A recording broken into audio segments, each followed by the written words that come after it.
है। राहुल ने पूछा, काका क्या सच में वहां कोई भूत है?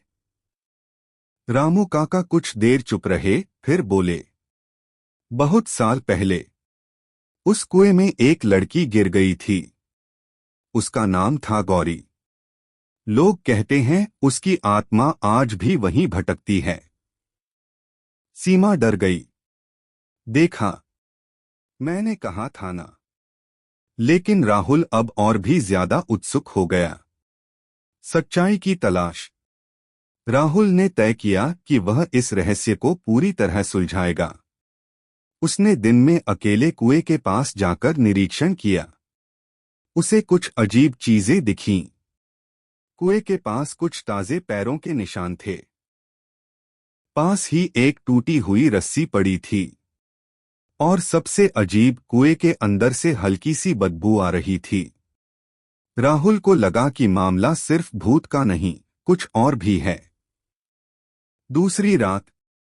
उस रात राहुल ने अपने दोस्तों के साथ फिर जाने का फैसला किया। इस बार वह एक टॉर्च और एक मोटी रस्सी भी ले गया। तीनों फिर से कुएं के पास पहुंचे। जैसे ही वे पास पहुंचे, फिर वही रोने की आवाज आई। लेकिन इस बार राहुल ने हिम्मत नहीं हारी। उसने टॉर्च जलाकर कुएं के अंदर रोशनी डाली।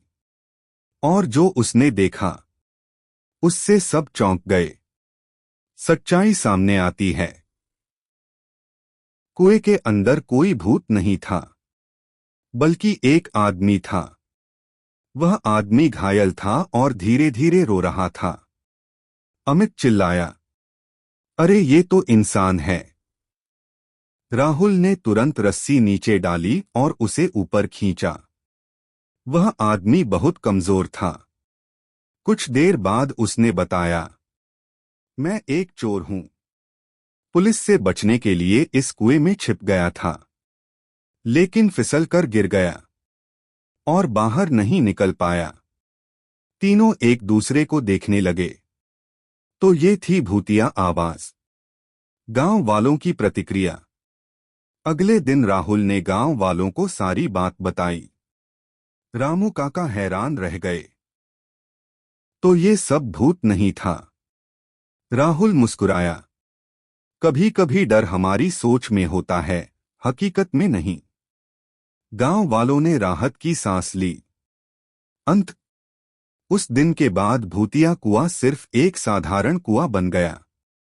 गांव के लोग अब वहां से डरकर नहीं गुजरते थे। सीमा ने हंसते हुए कहा, राहुल अगर तुम नहीं होते तो हम आज भी डरते रहते। अमित बोला, लेकिन अगली बार कोई रोमांच हो तो दिन में करेंगे। राहुल हंस पड़ा। और इस तरह एक रहस्यमय कहानी का अंत हुआ, जहां भूत नहीं, बल्कि सच्चाई जीती।